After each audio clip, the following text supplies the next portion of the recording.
Back in the days of the Ark Valley Interurban, it was an easy trip from Valley Center up to North Newton, where you could get off at Bethel College.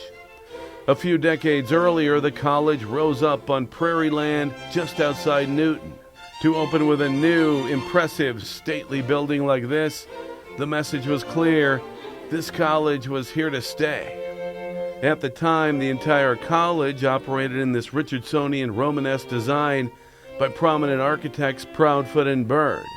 On what is now a 90-acre campus, the administration building, as it's now called, stands as the oldest building in North Newton on the campus of the oldest Mennonite college in America. And just to the south sits the oldest home in North Newton, also completed in 1893. The college's chief fundraiser, Reverend David Gers, lived in this grand Queen Anne home, which the college purchased in 1921 as a residence for students and faculty. Playwright Joseph Kesselring taught vocal music and theater at Bethel from 1922 to 1924.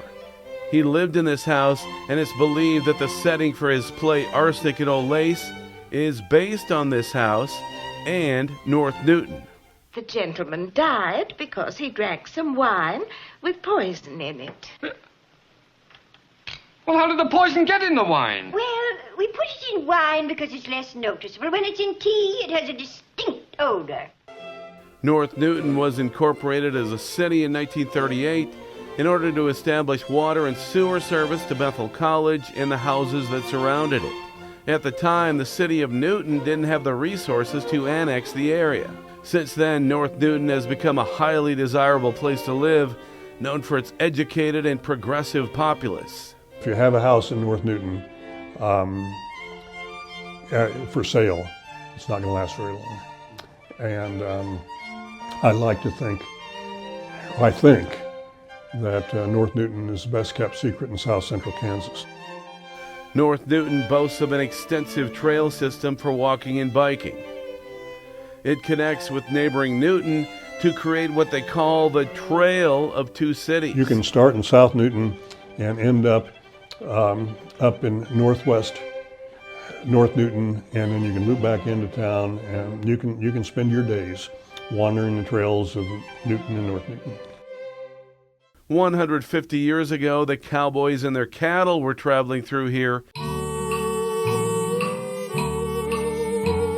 on the Chism Trail. The ruts of the trail are still visible if you look really closely.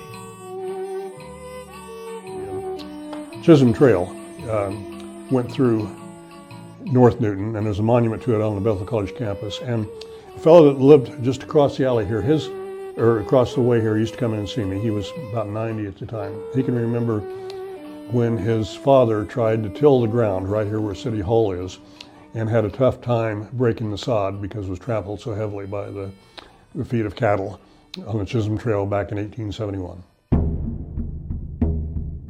The nearby Kaufman Museum teaches about the area history dating back thousands of years. Its work is inspired by a group of acclaimed archaeologists who studied at Bethel.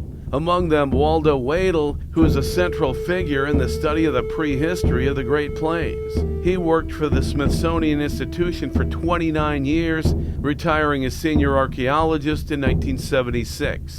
North Newton area along Sand Creek was pretty rich in archaeological remains.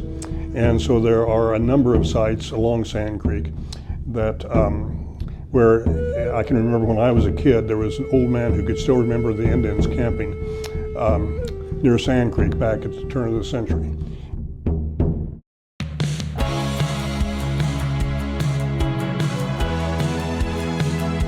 With a population of just under 2,000, North Newton is surrounded by barriers that make further growth difficult. The town's largest employer is Kidron Bethel Village, a senior citizen community offering care at all levels. It is a highly respected organization and a valuable part of this small town, which is happy staying small and offering a high quality of life for the people fortunate enough to live here.